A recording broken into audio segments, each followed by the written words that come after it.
Today I want to talk to you a little bit about spiritual community. Now, let's review what we already know. In the earliest phase of American Jewish life, service was divided primarily into a series of subcommunities of the Judaism called Havuot. Somewhere around the middle of the 19th century, independent agencies began to emerge, independent of the Senate, and they often competed with each other to provide help for various kinds of Jewish needs. Eventually, the pressure of immigration got so much that the Jewish community became organized through federations, and they provided a coordinated and planned way of sending trade and money. Let's say we are today primarily. The other thing that we need to remember is that being Jewish is a combination of individualism and communalism. Much of what we do is defined by our connection to the community.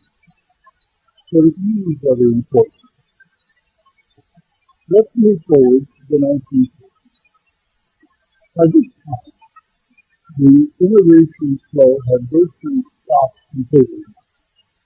World War II refugees had been absorbed in the 1950s, and although there were a few Hungarian refugees after the abortive revolution of 1956, and a variety of Russian troops coming in through the 60s, 70s, and 80s, there was not a huge immigration flow.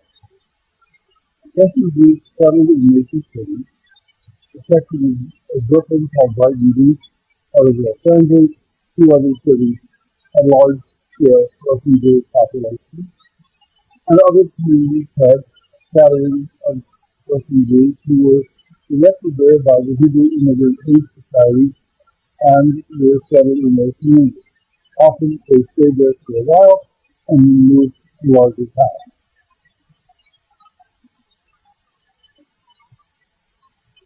As successive generations of American Jews lived in America, they became third and fourth and fifth generations, and they began progressively Americanized, often somewhat indistinguishable from their non-Jewish neighbors in many respects of lifestyle.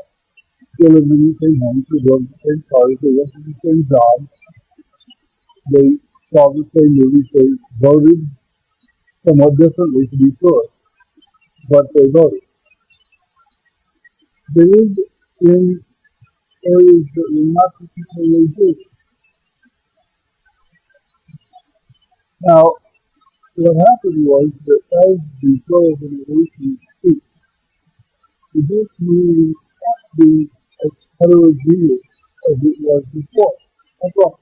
These different immigrants had brought with them all kinds of strange and different lifestyles, food, languages, traditions, behaviors. Now, American Jews are becoming more homogeneous. America in general is becoming more homogeneous as the television limits the number of differences among regions. When I was in the Army in 1956, I was stationed for a while in Fort Jackson, South Carolina. And many of the young men who were in the Army at the same time had come from East Tennessee, from the mountains, from the ghettos of southern cities, from the barrier islands of South Carolina and North Carolina, and they were all very, very different. But as television seeped into all of those locales, everybody started sounding like David Brinkley and Chet Huntley and all the other newscasters and all the other people on the television, soap operas, and various shows. This is a process that continues and it continues to exist. And yet there is a substantial percentage of the Jewish population that requires special assistance. We have still, of course, some immigrants, and they obviously need help becoming American. There are the elderly, who are often immigrants, often alone, who have very few resources, people who are infirm and disadvantaged, and a percentage of the Jewish population that is economically unsuccessful. Estimates are that as much as 20 to 30% of the Jewish population of America falls below the middle of the middle class, into the lower middle class or even poor. And it's depressing sometimes to be in places like Miami Beach on a Friday night when you go to synagogue, and afterwards there is a refreshment, and to see a number of older people coming to collect some of this food, put it in their purses or bags or backpacks, so they will have something to eat in the coming week. And at one point, synagogues in Miami Beach had to ask for an additional appropriation of money from the Jewish Federation. And they said, we're glad to feed our own congregation, but we just really can't afford to feed all the poor who come to our place for cookies and punch and cheese and fruit and whatever else we serve. Now, on the other hand, you should never forget there are a number of American Jews who have reached new levels of affluence. Well over 90% of all Jewish high school graduates continue on into post-secondary school, either university or vocational education, one further than others. Approximately twice the percentage of white American MPs. That runs around 50% or so. Jewish kids, about 94%. Jews have arrived without any justice in America's middle and upper middle class. Some are actually upper class. They have moved into the higher status of affluence and influence and achievement. These have become Americans, those who've been here for the generation. And in many respects, they are the archetype of Americans. One sociologist, Steve Sherman, actually said that we are the most American of all America. So, can we describe some of the characteristics of these modern achievers? Well, for one thing, they generally moved out to the suburbs. They live in single-family homes, they drive two cars, the kids go to college, they dress nice. Now that does not negate the fact that in some major cities, especially in New York, a large number of Jews live in apartments, because that's what housing is. They are doing very nicely in many cases. When they got to the suburbs, or to areas of the city that were a little bit out of the first area of settlement, they built new institutions. They built synagogues, for example, that were designed by famous American architects and often were intended as symbols of who they had become. These were often very large and very impressive buildings. And they were intended not only for places of prayer, but places of common meeting, for eating, study, for social service centers, all kinds of things took place in these synagogues. The other institution we built when they got to the suburbs is the Jewish Community Center. The Jewish Community Center actually is a replacement for the settlement, to the settlement house now made suburban.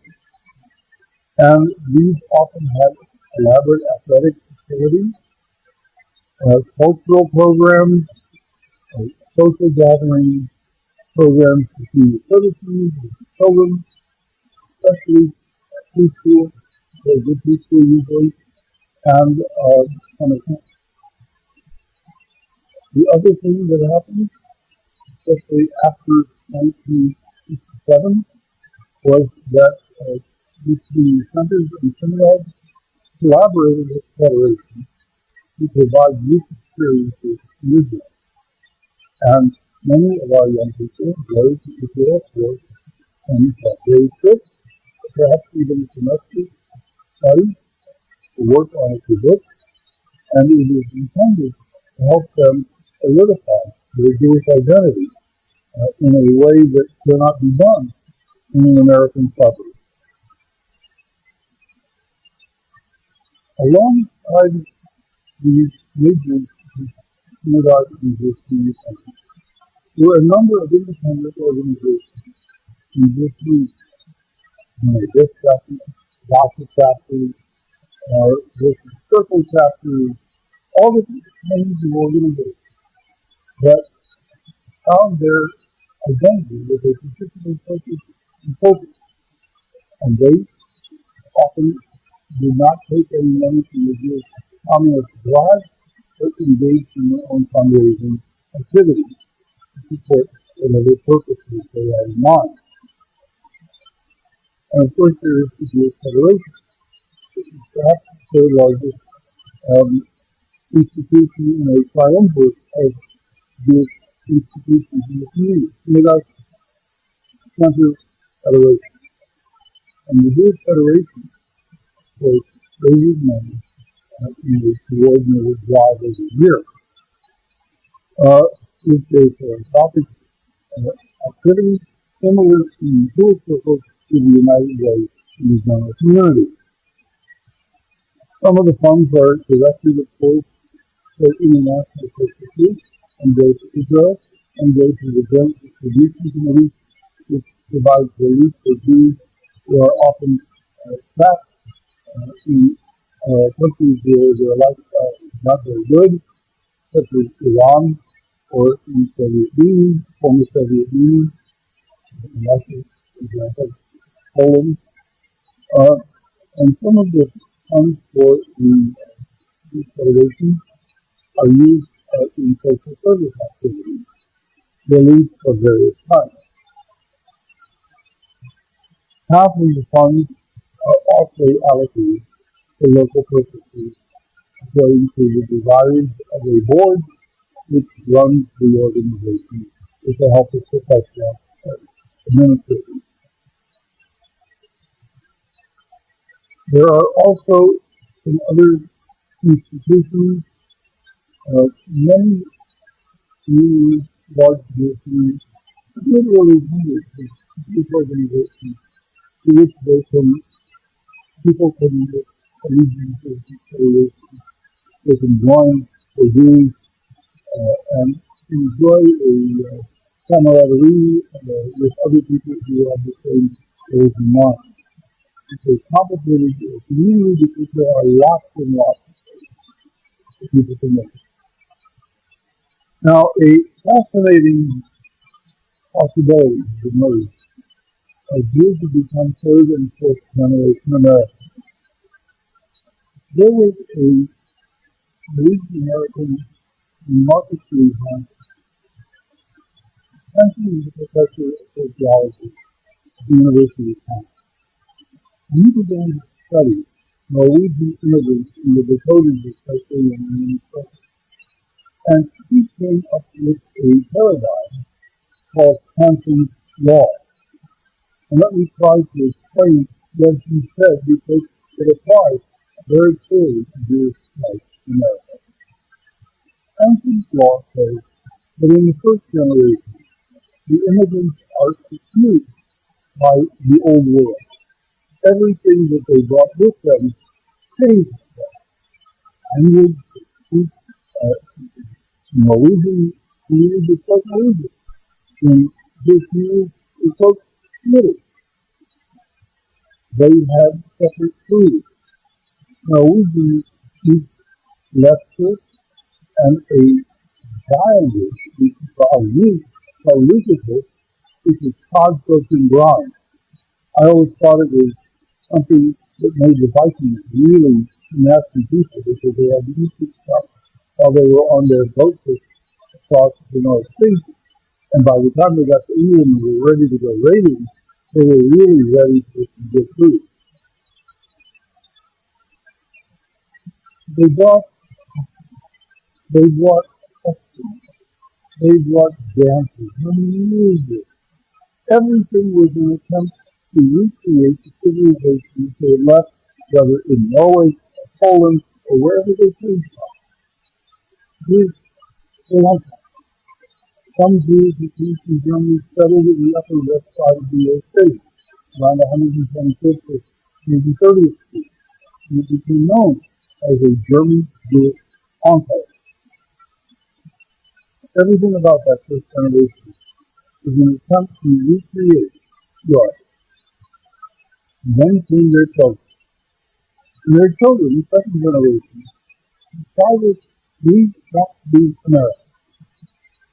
We don't want to be Polish or Russian or Norwegian. I remember coming to Corpus Christi where there's a heavy Latino population. And the first haircut I got was from a woman barber. She didn't know much about cutting men's hair, and I ended up not going to it anymore. But I remember vividly sitting in the chair. She's got the scissors on one side, and her daughter, who is about college, is sitting on the other side of me. And Grandma is sitting in the back. And the conversation between this woman and her daughter, and the grandma especially, is saying, we want you to learn all the old ways. And the daughter says, no, I don't want to learn those. I want to be an American. In fact, of course, across my head, if I do it, I thought they were going to cut up my ears. It's dangerous. But it was symbolic. This young woman is like many of our young people. We want to be American. We don't care where you came from in Europe. To you it was important to have an identity as a Galiciano, a Polish Jew, a Berliner, Yeki, or a Salonika Jew in Greece. We couldn't care. We don't care if you're from the Northern European branch of Ashkenazim or from the Sephardic branch of Mediterranean and South American Jews. Those are no longer relevant issues. What counts for us is the unity. And the danger for humans is that they could throw out the baby with the bath. They left on the table a lot of very valuable background for their identity. Then we get to their children, or perhaps their grandchildren, in today's world. And as Hanson saw, it is not we. The third and fourth generation began to say, wait a minute, we're not sure that we want to get rid of all this stuff. It's important to tell us who we are and why we live. When I was in Madison, Wisconsin, with the rabbis, I used to go down to a town called Stoughton. It's about 30 miles south of Madison. And I was perplexed because on the major intersection of the town, there were two Lutheran churches, city corners to each. And they had the same Lutheran identification, Evangelical Lutheran Church of America. And I said to the pastor, why are there two Lutheran churches? And he said, nobody really knows, except that they came from different places in Europe. Now eventually that's going to disappear. But in the fourth generation, there is a decided attempt to bring back some of the European background. And so what we have is the Yiddish Book Center in Amherst, Massachusetts, of all places, which is the largest collection of Yiddish literature and periodicals in the world. We have college courses, which is Hebrew, Yiddish, Jewish studies. We have history courses. We have visits to the old country. Different organizations run a trip to Poland and Czechoslovakia and Germany, Russia, and they're almost always oversubscribed. People want to know where we can.